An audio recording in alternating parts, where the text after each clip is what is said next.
Hello, Stephen E. Andrews, Outlaw Bookseller here. Is this a book haul? Is this part of a collector's diary? I don't know. I just decided to film it off the cuff. Yesterday, I spent a lot of time with another new bookcase, which was sitting outside my neighbour's further along the road, and I thought I wouldn't mind that. It was sort of square, so I think you put vinyl in, except it wasn't deep enough for vinyl. So I knocked the door and I said, are you getting rid of that? And she said, no, you have it. Very nice lady. So I lugged it along about 150 yards. I was knackered at the end of it.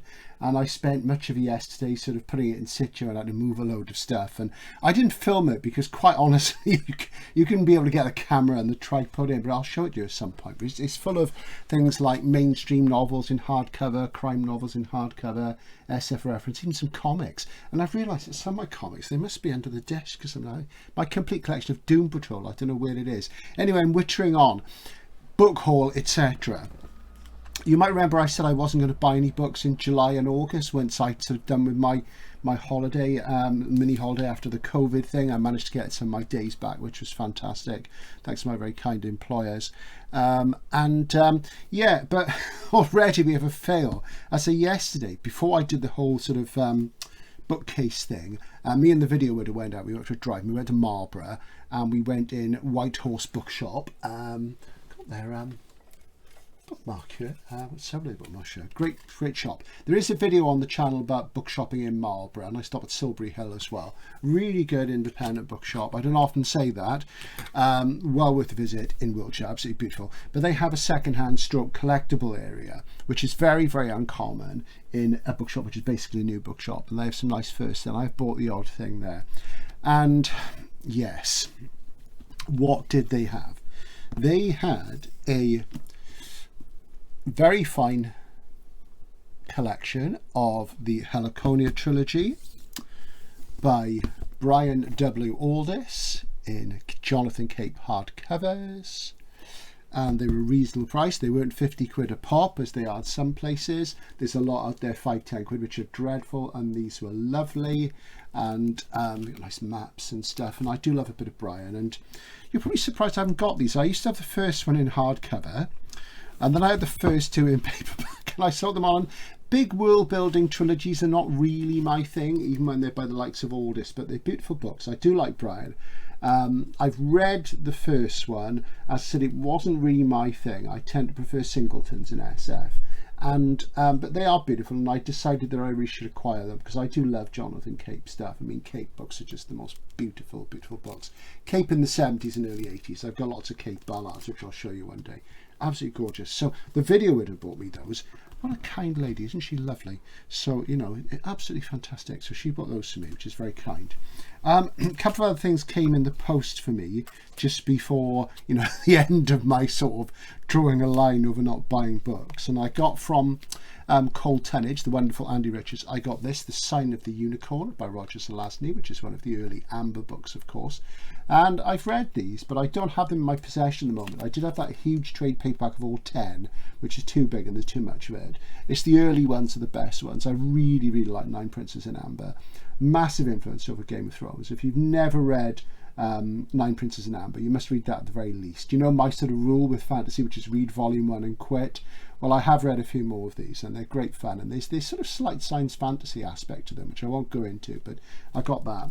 I also got this from a dealer on AB who will remain nameless. They were a bit shapeless, so I always like these Faber jackets, and interesting, of course, it says SF at the top. This is fantasy, really, though there's an argument they're SF, but we won't go into that now. And this has got a bit of fraying at the top. It was less than 10 quid. You can't argue. Now, I would like the first two in hardcover, but of course, Nine Princes in Amber in hardcover from Faber is just like, you know, look it up yourselves. The prices are just bonkers. You know, it starts at about 400 quid, and there's some out there over 1,000. It's a really beautiful book, you know, and it's good, but I mean, come on. And the second one, I'd really like that as well, but that's uncommon too. But you know, we'll see maybe one day. I'm going to find it in decent condition. So I went to the dentist today, and you'll remember I did a video a while ago, my Bath bookshop frustration walkabout, when I was going to go to Beaufort Books, which is about a mile from me. And my dentist is just down the road, and I was going along for some dental hygiene work before I have some big work done in about 2 weeks. Oh, joy. Which I'm not looking forward to. And it's going to cost me a huge amount of money. Luckily, my mum is helping me on that, because it really is going to cost a heck of a lot. But apparently I've got to have it done to keep these sort of gleaming zoobies in place, you know. So that's happening. But I got there, and I was a bit early because I walked, because it's my day off. Nice sunny day, and I thought, well, I'll nip in Beaufort, even though I was a bit peeved that he wasn't there before. And I'd seen a few things, so I'll go back and have a look at them. So what have I got? I saw this Clifford Simak, So Bright the Vision, short story collection from Seven House, and I've literally just bought this, and I do love Seven House. I'm catching up with the bits of Simak I haven't read. Very, very nice. I mean, you try and get this in really good nick. It's really, really expensive, and I really, really love Seven House. I bought a lot of their books new in the 80s, early 90s. I think but the last one I bought new was a Harlan Ellison one, about 2001, and they don't really do SF anymore. You know, they do a lot of library stuff and that, and I do love their stuff. I'm a huge Seven House fan. I've got a real fondness for a lot of the sort of British publishers, smaller British publishers, very sort of traditional houses who've been going for decades and decades and who are independent. They got swallowed up by conglomerates pretty much in the 80s, 90s and onwards. And of course, you know, it just shows you how mainstream science fiction was. Everybody did a little bit of SF. And speaking of which, this is a Sidgwick book, and this is The Outcasts of Heaven Belt by Joan D. Vange, or Vingy. I think it's supposed to be Vingy, I don't know. It's not a real name. A real name is something like Joan Carol Dennison, that's it. And she had a terrible accident quite some time ago, it's about 20 odd years ago, and she couldn't write anymore. Her big book was The Snow Queen, of course. And I just absolutely love this artwork. Absolutely fantastic. Really amazing artwork. And The Outcasts of Heaven Belt. It's a good title as well, so it appealed to me. And let's see, Ian Craig is the artist, and I'm sure he did some work on the 10th anniversary Doctor Who Radio Time special, which I bought in 1973, so I have to check that out, because I'm not a massive Whovian, but some of my friends are, and they'll know. So I got that as well. It is ex-library, so I'm just going to pop the jacket off. It's got quite nice binding. It looks like it's been rebound to me, because that's faux leather. It's a tiny bit of a lean on the spine. It's a bit browned, a bit of tape on there, but I'm going to clean that up and give it some action, give it some love. So that's the DJ. Look at that. Isn't that lovely? A little bit of spine fade, obviously, but it is what it is.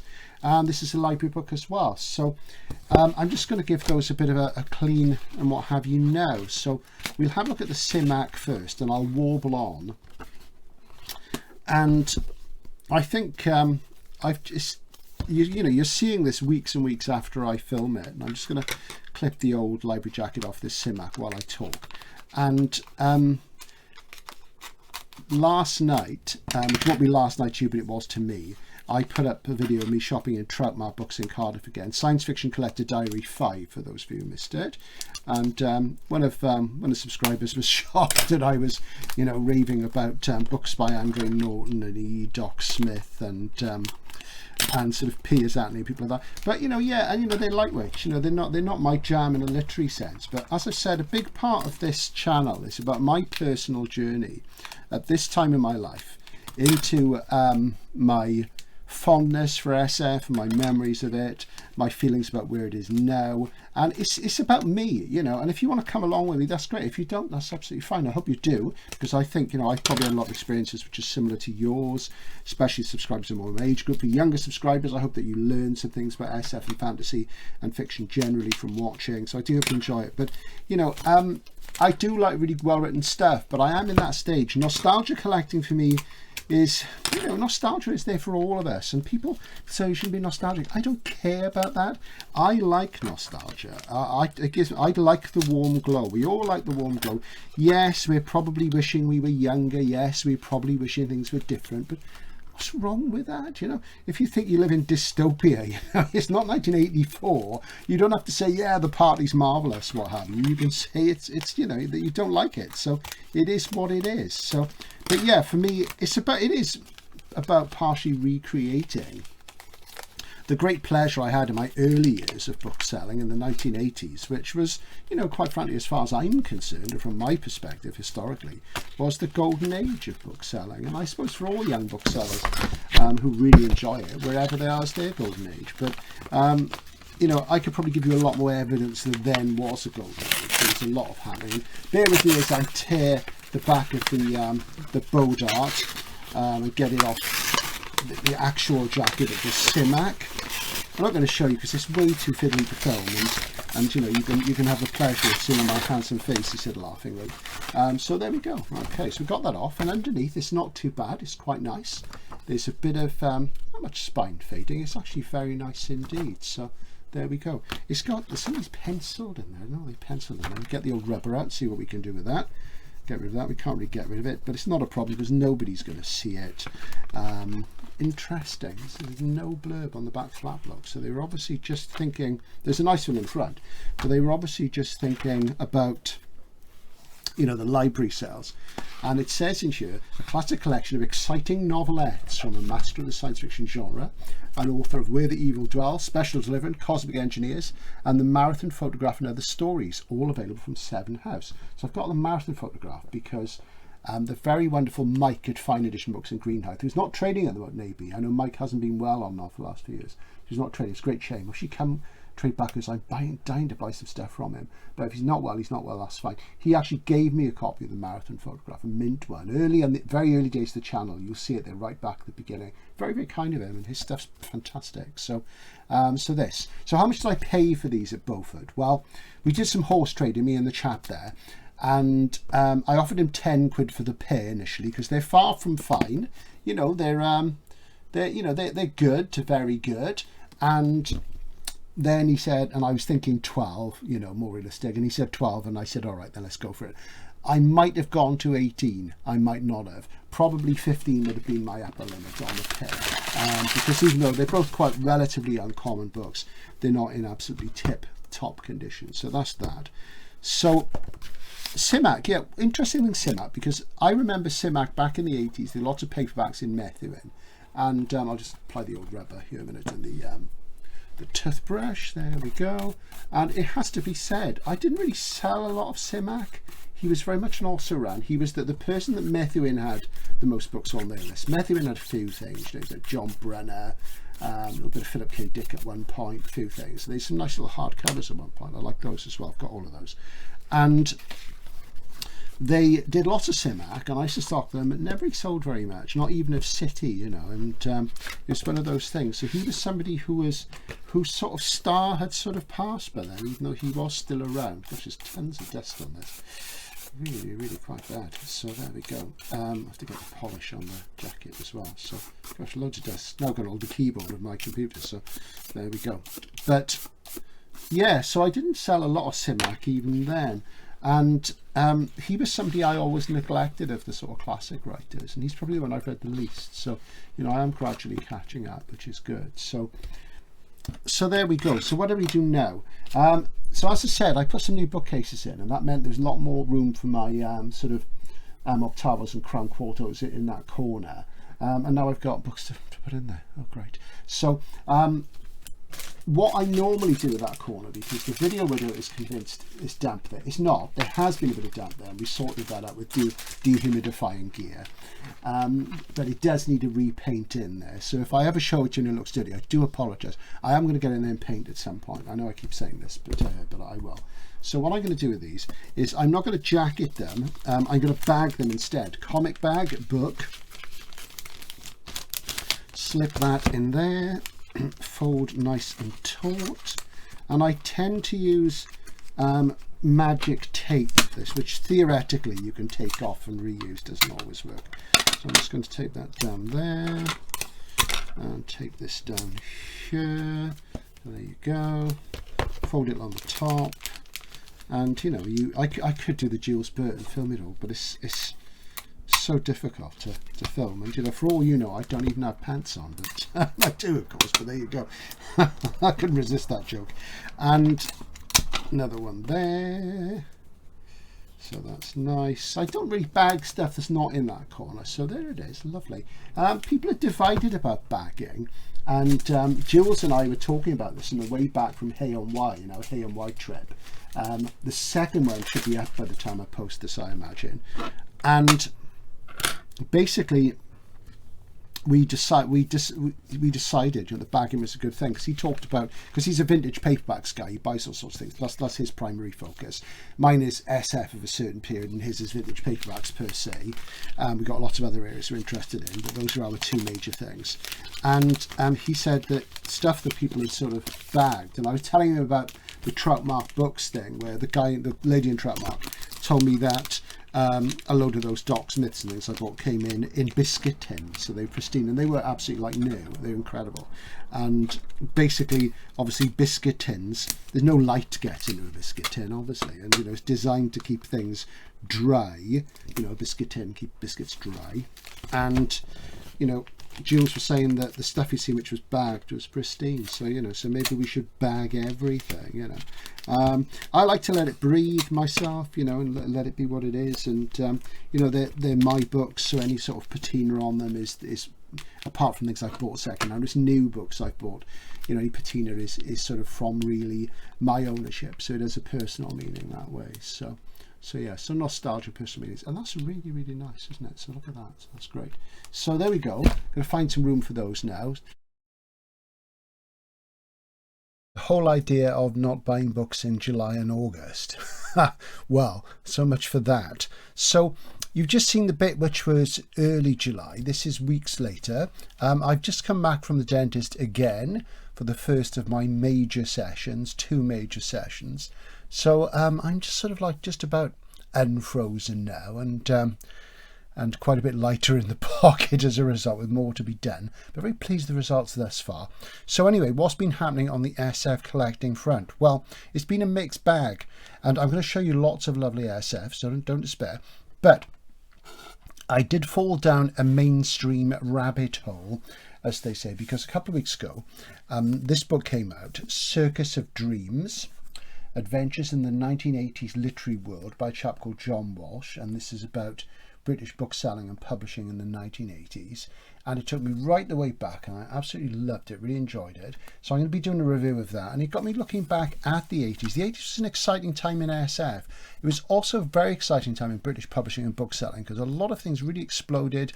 There were big bookshops in the first time for the UK, all over the UK, lots of great stuff happening, and some authors who really sort of blew things up and apart. There's a generation who came out in the 70s, people like Martin Amis, Ian McEwan, Peter Ackroyd, later on Kazuo Ishiguro, and alongside them we had people coming from genre fiction and where the two things met, like J.G. Ballard, Angela Carter, Christopher Priest.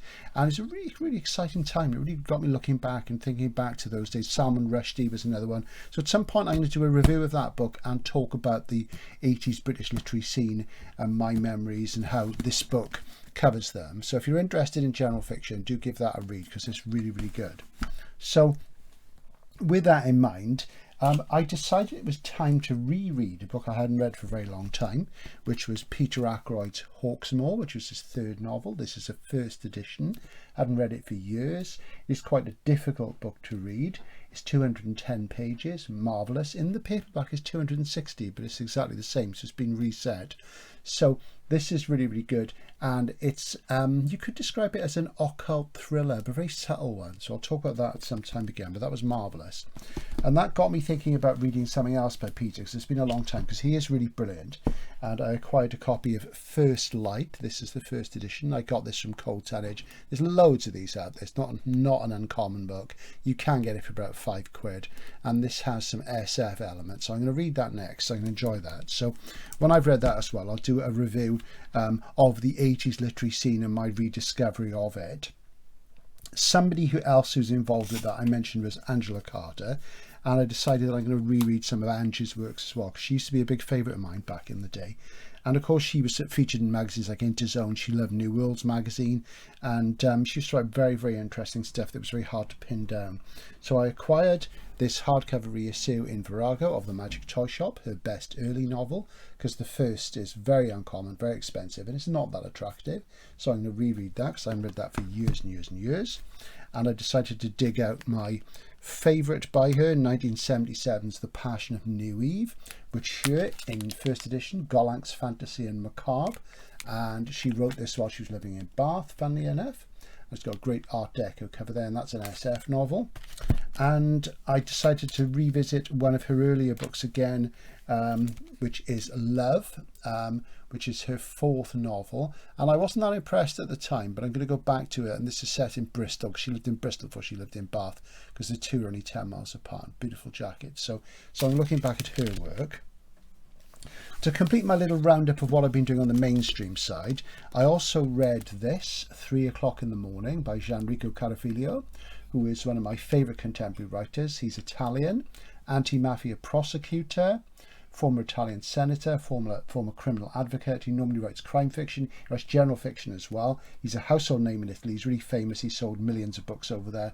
This is his first mainstream novel to be published in English by HarperCollins, and this came out last year and I got into reading it.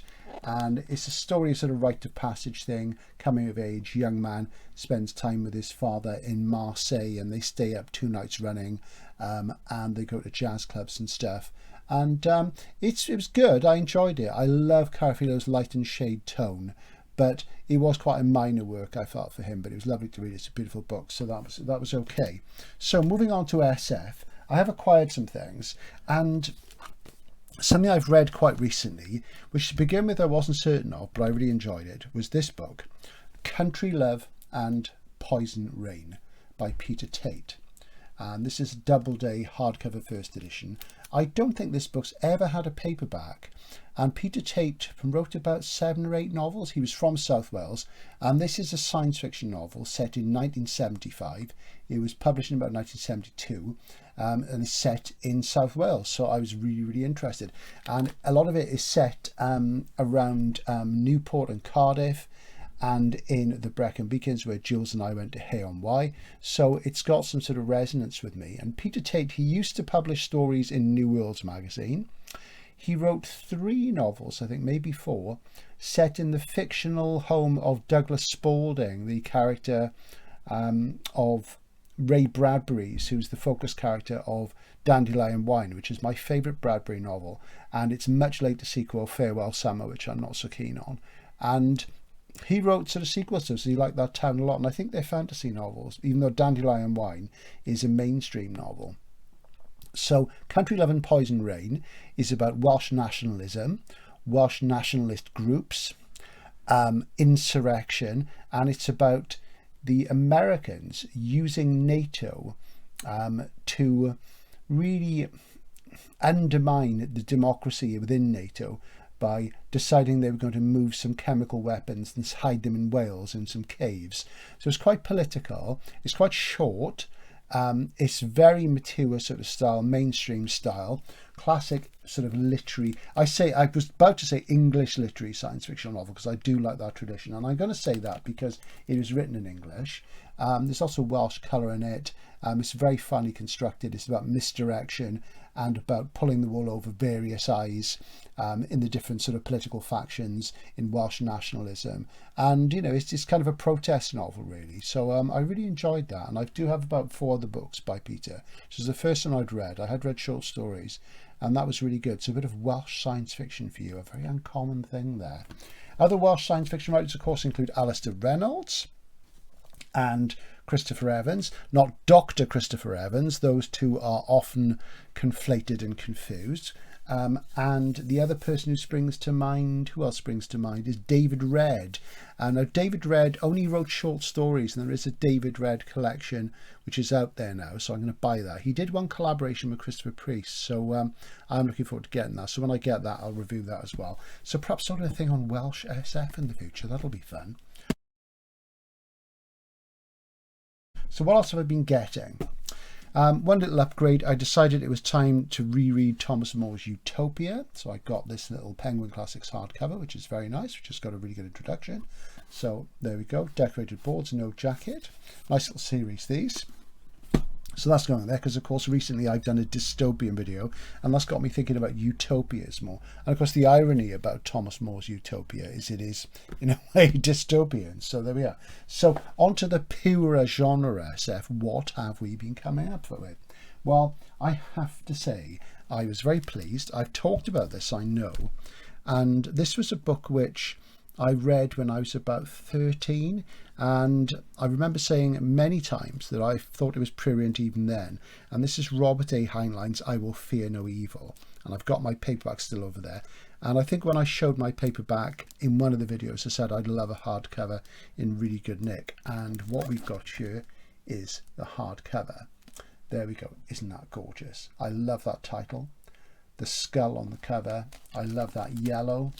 It's New English Library, an iconic imprint, and it's not really mint, but this is a very uncommon book. There is some sort of edgeware on the jacket there and what have you, but I thought, you know, if you ever come across a mint one, it's going to be really, really, really expensive, and this was good enough, and I just wanted to have that in the collection. It's much better than any other copy I've seen for years and years and years. I've never seen a better copy. Maybe somebody owns one, I'm sure they do, but I was pleased with that, even though that's a book I'm not really that fussed on it. So this is part of my nostalgia collecting, and I do like to have some Heinleins because it does remind me of all my time as an SF fan and selling SF, and you know, he is really popular, even though his popularity has faded, so it was great to get that, and I thought that was absolutely beautiful.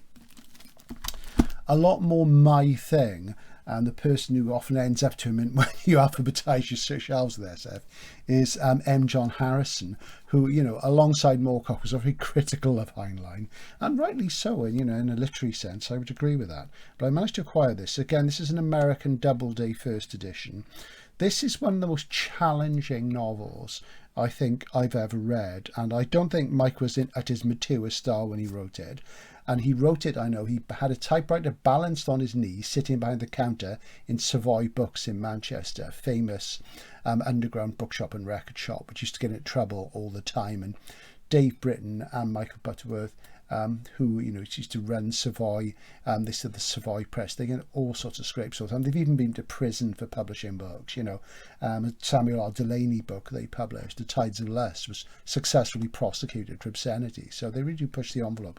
And this is A Storm of Wings. Doubleday, first edition, the second of the Verconium sequence. And I need to reread this because it's been a long time. And I've got some paperbacks signed by Mike and what have you, but that was really nice.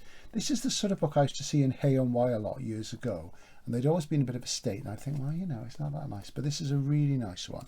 And it's got this cracking picture of Mike in the back with long hair, looking like a total hippie. There he is. What a cool guy. And yeah, so very, very nice indeed. So I picked that up. Very reasonable. Great stuff. What else? Another bit of nostalgia. One of the first science fiction novels I read way back in the 70s, and I read an abridged version in Reader's Digest condensed books. Now, anybody old enough will remember those. Reader's Digest, of course, was a magazine, still is. It's a digest-sized magazine, so that gives you an idea what a digest-sized magazine is. And in each book, there's an abridgment of, each issue, I should say, there's an abridgment of a popular book, fiction and non-fiction. And what Reader's Digest used to do, they used to collect them into anthologies of 4. They'd still be abridged, they'd have illustrations, and they'd be bound in faux leather. And I think the first one that I read Jaws in that format, first of all, before getting the paperback and reading the unabridged one, which is a bit naughty in parts, as we know. So it was this, Michael Crichton, The Terminal Man. This is a first edition from Jonathan Cape, one of my favourite publishers in the UK. I love Cape books. This was only £5. There's loads of them out there. It's not uncommon. I think if you had it in really good nick, it would be a little bit of a leaning spine. It's got a toned text block at the top, which Cape used to do to a lot of this stock when it sat around for a long time. And this was made into a film by Mike Hodges, who filmed Get Carton. I haven't seen the film for years, and I wasn't that fussed on the film. And it's about, you know, if you read Joanna's Dream of Electric Sheep at the beginning, where Rick and Iran, they modify their moods with Penfield mood organs, which suggests that they have implants and, you know, the electrical stimulation. And it is a real thing. And this is about that. And that happens to a patient who has problems with epilepsy and what have you. And it has sort of devastating results on him and the people around him. But so it is a typical Crichton techno thriller. It's an early one from the early 70s, so it's after Andromeda Strain, but for £5. And I didn't have it anymore, and it used to be until recently an A format paperback with not very good cover, so I've sort of upgraded there. Great stuff. So it's nice to have that in the collection. And, you know, Michael, you know, he did have that solid message: don't mess with science, don't mess with science. Pretty much all he did, but there you go. But he did all right of it, didn't he? He made loads of money, so there you go. And obviously a very intelligent guy. So in the dystopias video, which you will have seen by now, Obscure Dystopias, I mentioned an author called Dick Morland, aka Reginald Hill, the crime writer. He used about 6 different pseudonyms, and under the name Reginald Hill, he wrote the Dalziel and Pascoe series, which were really popular police procedurals in the UK, and when they were made into TV series, they just exploded. And one of the characters was played by Warren Clarke, who played Dim in A Clockwork Orange, so there's a little connection to cinematic SF there. And I decided to dig my copies out, and sure they are. This is the first of them. This is Albion in Faber, and there we go. Very, very nice. And this is such a strange book. I decided to reread it because it's been a long time, and I do love near future SF with virtually no tilt from where we are now, just a little tweak to make it dystopian or strange, what have you. And I really love that, and this is one of them. And in this, Britain is basically divided into 4 territories, I think, because of, you know, the partisan and hysterical hooliganism of football supporters, which is out of control according to the book. It sort of divides people into four sort of different parts of the country, which are called City, United, Wanderers and Athletic. So they're all like big football clubs. It's strange. And I'm not a sports guy, but it was a wild idea, and I've not read it for years. So, and this is very, very uncommon. So if you see it, snap it up. It's uncommon even in paperback. And the last paperback edition was a Faber one from the late 80s, which was the original one I had. And that was a really cracking jacket. And maybe I'll flash that up on the screen. In fact, I think I've already flashed it up in the Dystopias one, so I won't do that again. So I've got that. Also, I decided to get his other dystopian novel, again, which I haven't read for a long time, which is really hard to find in paperback. There are hardcovers still out there. And this was also published by Faber, the great English literary house. And this is Heart Clock. And that cover design there is by one Dennis Lee, which is John Fox, the electronic music star and former lead singer of Ultravox, who's a big sort of passion of mine. I love his music, and he lives in Bath some of the time, and I see him and we talk and what have you. So I've done videos about his work. So he did the cover of that, because he's been doing book covers for a very long time on and off. If you buy an Arden Shakespeare, he did loads of the Arden Shakespeares in the 90s. There's lots of books published by Vintage, late 80s, early 90s. There's Salmon Rushdie, things like that. And he designed a lot of those. So when you look at your books, look for the name Dennis Lee, and that's John Fox. So there you go. And this is Heart Clock, as I say. And Heart Clock, basically, there's sort of a government who decide they can deal with economic problems by, if somebody's a criminal, they just turn them off. Everybody has this sort of device fitted to them, which is like a clock, and you can turn off their hearts. So it's the population explosion and what have you. So, you know, it's quite intense. Lovely black cover there. So that's Heart Clock. And I remember enjoying this more than Albion, because I felt it was more credible as an idea. They're both kind of satirical in a gentle way, especially this one, but I think this was a better SF conceit. So I'm going to reread those, as it's been a long time. And, you know, something that I've talked about on the channel a little bit in some of my videos, my real sort of detailed passion in science fiction, the things I like the very most, things I'm very excited about, that I could spend my life reading and rereading, and I've done that a lot, is really sort of English literary SF of the 60s and 70s, of the sort of near future variety. You know, I would never bother me if I never read a space opera again, though I do like one now and again, but I do absolutely love near future. And this took me back to one of J.G. Ballard's old girlfriends, and that's Emma Tennant, who sadly is dead now. She wrote a couple of SF novels. She wrote all sorts of things, including sort of Jane Austen sequels and stuff. And she never got quite as famous as she should have been, and she probably wasn't quite as accomplished as we would have liked to have been. And Emma Tennant, this is her first novel, The Time of the Crack. and it was republished just as The Crack. And this is Jonathan Cape. Again, this is a first edition, and again you can pick these up fairly easily, and it's just about one night in London. There's a sort of an earth tremor, and a big crack opens up in the earth, and it's about what happens. And again, I've not read this for years and years and years, and from what I remember, it's basically sort of a war type, and by war I mean, you know, Evelyn War type satire, really, with some new wave flourishes. And as I say, she was a girlfriend of Ballard's back at that time, so that, I look forward to rereading that. She wrote a book which begins with sort of looking at her relationship with Ballard. I can't think what it's called, but I have read it, and I'll pop it up on the screen now.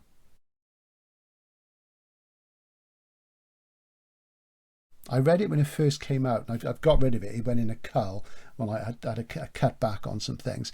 And the part about Ballard at the beginning was interesting, but then she fell in love with Ted Hughes, and she ran off with him, and it's mostly about her obsession with him. And of course, you know, there's a Sylvia Plath, and yeah, Ted Hughes, obviously a man of charisma and talent, but not as interesting as Ballard, I thought. But I guess then, you know, it's a different aspect involved. There was something obviously, you know, very attractive and erotic about Hughes, which Emma didn't see in JGB. What a shame, you know, but there you go. It is what it is. I also got her second SF novel. This is the one I haven't read. I flicked through it, but I've never got around to reading it. And this is The Last of the Country House Murders. And this is Jonathan Cape as well. And I love Cape in this period. Lovely sexy cover there. And basically, there's been a revolution, and the government plans the last of the country house murders. So it's a last country house and a murder. So it's sort of like a satire of English cosy crime. And I hate cosy crime. I hate that whole. It's not that I hate it. You know, I probably should read some and read some more. But it's the whole sort of bourgeois thing, and it really sort of bugs me. And you know, I do get miffed with crime readers who just stick to that sort of thing. Though I can see it does have a charm. So again, it's sort of satirical, witty, and bizarre. It says here, and you know, again, it's sort of like a war type sort of satire. So it's SF, but only just, which is what I like. So that's Emma Tennant. So there we go. There's a bit of that. Just finishing off this tranche, as it were, with a couple of solid genre books. A while ago, the very wonderful Matt at Science Fiction Reads. Hey Matt, good guy. Who I love his channel. I love watching Matt. He's got such a lovely voice, and he's always buying wacky stuff, and he's got loads of enthusiasm. He likes history as well. He's a broad reader, which is important. He flashed this up on the screen, and I instantly fell in love. I had to have one, and luckily they're easy to find over here. This is the Souvenir Press edition, again a great old-fashioned British traditional publisher. Souvenir Press edition of The Lord of the Sea by M.P. Shiel. There we are, which I have read, and just never seen it in this edition. And really great sort of undersea story about this tyrant. And this is circa about 1910, I seem to remember. Isn't that beautiful? Absolutely fantastic. So great to have that in the collection. Just to finish off today, now there must have been other things. There probably have been. I know I bought some things at work aside from the Thomas More and the Carafilio and the Angela Carter. I can't think what they are though. I must start writing these things down. I got this, which is Star Probe by Joseph Green. I hope I haven't already shown you this. If I have, do forgive me or I'll edit it out. And Joseph Green, best known for the book Gold the Man, which I think is his second or third novel, which was A Gallant's Yellow Jacket. Quite a bizarre but interesting book, not front rank.